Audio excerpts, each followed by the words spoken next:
Alors, on va attaquer le troisième dossier de cette première conférence. C'est bien le dossier 3. Encore un énoncé un petit peu long. Ça fait partie de mes habitudes. Alors, vous allez voir en médecine interne, Madame Co, 72 ans, vous êtes appelé pour un malaise. C'est une patiente que vous connaissez, puisque elle a déjà été hospitalisée dans le service de réanimation pour un bloc trifasciculaire, en arrêt cardiaque quasiment, que vous avez fait équiper d'un pacemaker un mois plus tôt. Elle est sortie du service il y a 15 jours. Elle a de très lourds antécédents, pour ne pas dire que c'est une encyclopédie de la médecine, une néphrite interstitielle dans le cadre d'un lupus érythématodisséminé, une hypertension artérielle, une cardiopathie rythmique conductive et hypertensive, une obésité, elle doit avoir un BMI aux alentours de 29, une arthrose, une gonarthrose très importante, une hypothyroïdie substituée, une hystérectomie non carcinologique ancienne pour des fibromes, un diabète non insulino-requérant, une allergie aux pénicillines avec un œdème de Quincke, une embolie pulmonaire en 2000 sans syndrome des antiphospholipides et un syndrome dépressif. Elle devait sortir la veille du jour où vous la voyez, mais sa sortie a été repoussée parce que sa fonction rénale se dégradait biologiquement depuis 48 heures et qu'elle était suspecte de pyélonéphrite avec deux examens cytobactériologiques des urines qui étaient tous deux positifs à Enterocoque fécalis sauvage. Quand vous arrivez dans la chambre, elle a 9 de Glasgow, 36 de fréquence respiratoire, elle a un érythème diffus, 65-20 de tension, un pouls filant à peine palpable à 99 par minute en radial, les extrémités sont froides, et vous notez qu'elle est perfusée sur le pli du coude. Au bout de la perfusion, 1 g d'amoxicilline dilué dans 50 cc de sérum physiologique. Quel est votre diagnostic? Bon, ça ne pose, j'espère pour vous, aucune difficulté, puisque cette patiente a un choc anaphylactique, et on pourrait même rajouter gravissime.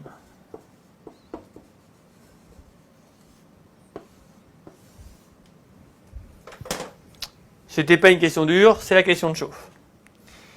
Quelle est votre première décision thérapeutique?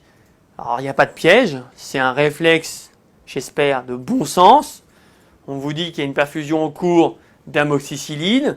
Il en est de même pour les intolérances ou les accidents graves transfusionnels. Il faut couper le trigger, donc il faut évidemment arrêter la perfusion d'amoxicilline de la patiente en gardant sa voie veineuse périphérique, puisque elle est en état de choc, on a la chance d'avoir une voie veineuse périphérique, il faut impérativement garder la voie veineuse périph, il ne faut pas arracher la perf en se disant de toute façon, il faut mieux ne plus avoir de perf que de passer le produit toxique. Rappelez la physiopathologie de cet état de choc et le traitement que vous devez tout de suite en proposer. Alors, c'est assez simple, hein. C'est un choc vasoplégique, hein, intense.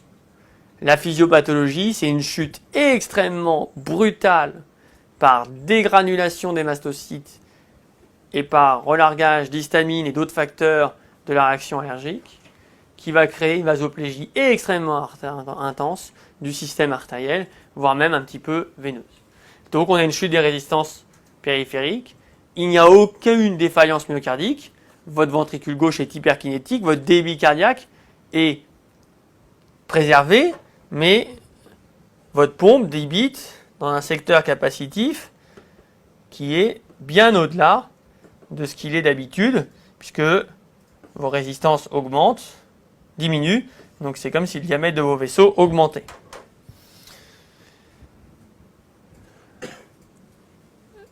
Je me rends compte que j'ai oublié la réponse, une partie de la réponse.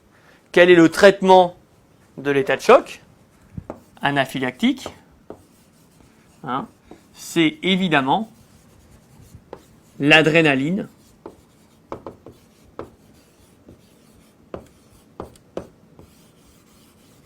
par voie sous-cute et ici bien sûr par voie IV. Malgré le traitement, la situation se dégrade et la patiente présente un arrêt cardio-circulatoire. Comment faites-vous le diagnostic? Donc là, on est d'accord que l'arrêt respiratoire et l'arrêt cardiaque sur l'anaphylaxie, c'est rare, fort heureusement, mais c'est possible. Hein. C'est une histoire vraie, malheureusement. Et ben, c'est un coma flasque hypotonique, Glasgow 3. Pas d'ouverture des yeux à la demande, pas d'ouverture des yeux à la douleur.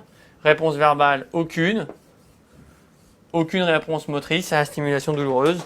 Pas de décortication, pas de décérébration, pas d'évitement, pas de retrait à la douleur.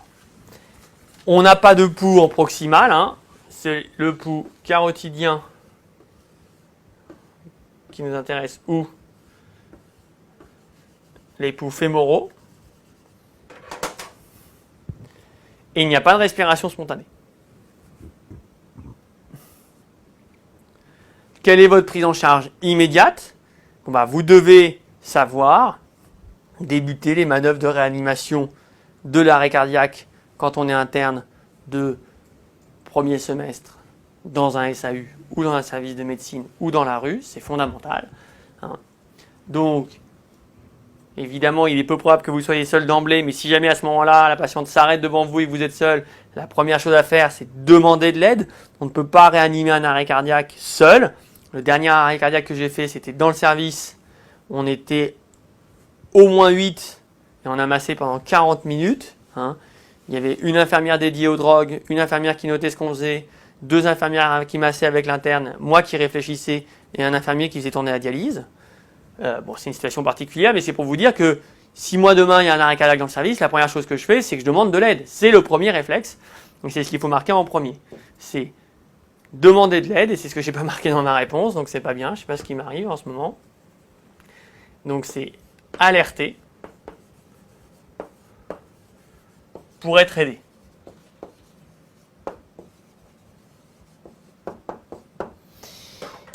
En conséquence de quoi, évidemment, il faut commencer le massage cardiaque externe à la fréquence de 100 par minute. Rien ne sert d'aller plus vite, parce que si vous allez plus vite, vous n'avez pas le temps, vous laissez pas le temps au cœur de se précharger. Hein, donc si vous pompez très vite, votre cœur n'a pas le temps de se précharger et donc vous ne gagnez pas en termes de débit. Les compressions, on estime que c'est 3 à 5 cm de dépression thoracique. Si vous êtes seul ou si vous ne pouvez pas ventiler le patient ou vous ne voulez pas le ventiler, ce n'est pas grave. Ce qui est recommandé surtout, c'est de masser. Il y a un effet pompe ventilatoire dans le massage puisque les dépressions dans le thorax vont créer des yeux de pression et vont permettre des flux ventilatoires. Bon, essentiellement de l'espace bord, mais un peu de flux ventilatoire.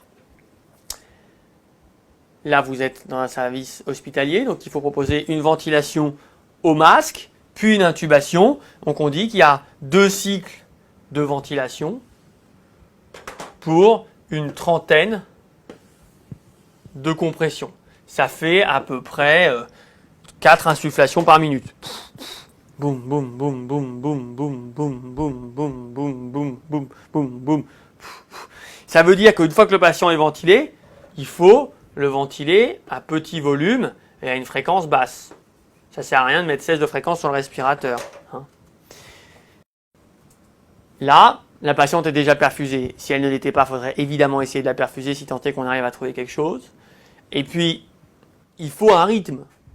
La réanimation de l'arrêt cardiaque, c'est pallier la pompe en massant et surtout analyser le rythme pour décider du traitement.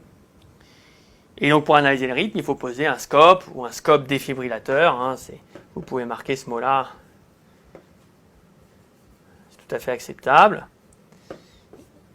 Et j'ai coté dans ma correction la pose d'une seconde voie veineuse. Ce sont vraiment les premiers gestes à faire. On vous donne ce tracé, ECG. Donc vous avez un rythme qui est complètement irrégulier, des QRS qui n'en sont plus, qui sont élargis, donc ce n'est pas une tachycardie, c'est une tachycardie qui est non sinusale, qui n'est pas supraventriculaire parce que les QRS ne sont pas fins, c'est très irrégulier, avec des variations d'axe.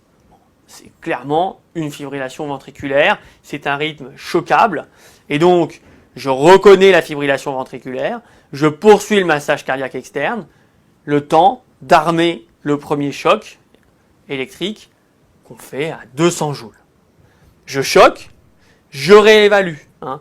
Il est clairement écrit dans les recommandations d'experts sur l'arrêt cardiaque, cette séquence, je masse, je choque, je réévalue. Hein. Quand vous faites de la réanimation ou des soins d'urgence, parce que la réanimation, c'est pas que les soins d'urgence. Hein. Quand vous faites des soins d'urgence, il faut que les décisions thérapeutiques que vous preniez, vous les réévaluez régulièrement. Que ce soit un aérosol sur un asthmatique, il faut réévaluer votre rythme cardiaque. Sinon, vous savez pas savoir où vous allez.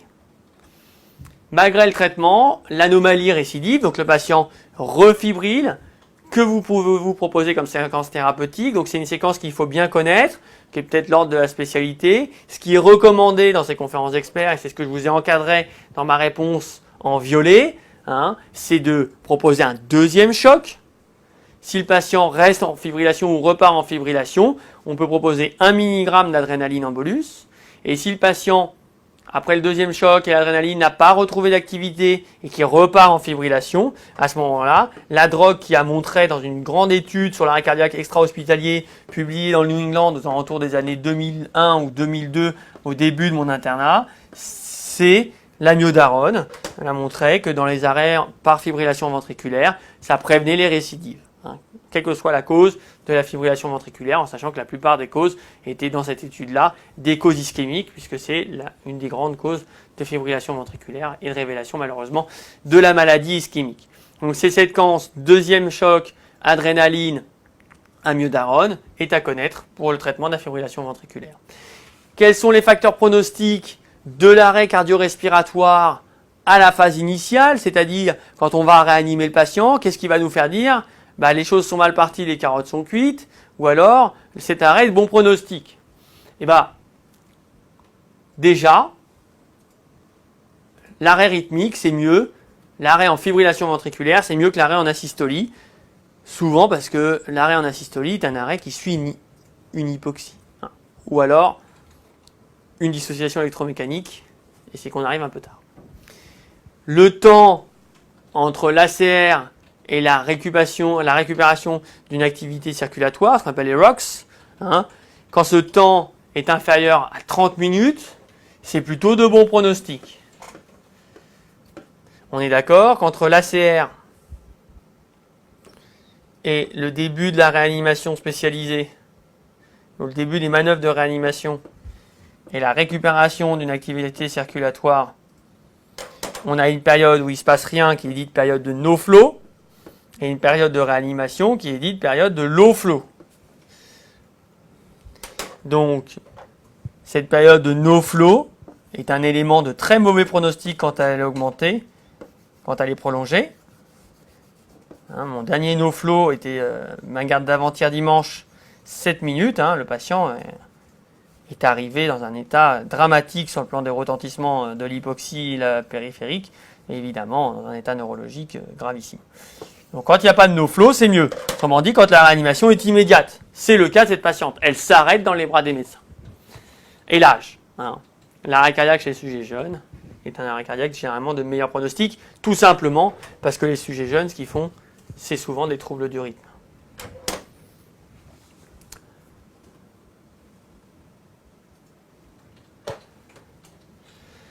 Question 9, vous récupérez un rythme circulatoire rapidement. Quelles sont les mesures principales à mettre en œuvre les 24 premières heures? Bon, c'est assez standardisé, c'est difficile d'être systématique, ça va un petit peu dépendre de ce qui s'est passé. Mais ce qui est sûr, c'est qu'il faut bien évidemment poursuivre la ventilation mécanique du patient, qu'il faut le sédater et le curariser. L'idée étant de diminuer la consommation d'oxygène pour favoriser l'oxygénation cérébrale au maximum. On est sur une phase dans les 24-48 premières heures dont on sait maintenant que c'est une phase dont l'objectif principalement, au-delà des constantes vitales, quand on a récupéré quelque chose, est une phase de neuroprotection. Et donc, diminuer la VO2 est une mesure de neuroprotection. L'autre mesure de neuroprotection est bien sûr la mise en route d'une hypothermie thérapeutique dont l'objectif est 33-34 degrés pendant 12 à 24 heures, quand on lit les recommandations. Cette hypothermie thérapeutique a montré qu'elle améliorait le pronostic des arrêts rythmiques extra-hospitaliers. mais elle est quasiment appliquée à tous les arrêts cardiaques. Et c'est parce qu'il y a l'hypothermie thérapeutique aussi qu'on curarise les patients. Parce que si vous ne curarisez pas un patient hypotherme, quand vous allez faire remonter votre température, vous allez faire frissonner votre patient et vous allez consommer énormément d'oxygène sur les phénomènes de frisson. Le patient se réchauffe, hein, c'est le principe. Je vous ai marqué en dessous quelque chose qui n'est pas documenté à ma connaissance dans la littérature médicale, mais qui va un petit peu de bon sens et qui est de la pratique. C'est qu'un cerveau lésé, un cerveau post-anoxique, c'est un peu comme un cerveau, on peut considérer que c'est un cerveau cérébro-lésé. Et donc, il vaut mieux l'avoir à 138, 140 de natrémie qu'à 150 ou 130, qu'il vaut mieux avoir entre 35 et 40 de PCO2 plutôt que 45 ou 48 de PCO2. Donc, je vous ai mis respect des axos. C'est des patients qui, évidemment, doivent avoir un monitoring hémodynamique minimal avec un cathéter artériel et au moins une échographie cardiaque transthoracique ou transésophagienne après l'arrêt pour vérifier qu'il n'y a pas de péricardite post-massage et pour évaluer la sidération ischémique du myocarde et éventuellement la FEVG. Ça peut être aussi un examen diagnostique pour une embolie pulmonaire. Et puis je crois que dans ce dossier-là quand même, il ne faut pas hésiter à dire qu'on va faire des prélèvements à la recherche de médiateurs d'anaphylaxie. C'est des kits qui sont extrêmement développés maintenant, qui fonctionnent très bien et qui sont très utilisés à l'hôpital et qui ont en particulier un intérêt médico-légal. Et donc on dose à la phase initiale du choc et dans les 12 à 24 premières heures sur plusieurs prélèvements, l'histamine, la tryptase. Il y a d'autres médiateurs de la réaction anaphylactique, ça n'a aucune importance. Mais sachez que ça existe et que ça peut avoir une valeur médico-légale dans ce dossier-là. Voilà, ce dossier numéro 3 de la première conférence est terminé. Nous allons attaquer le 4.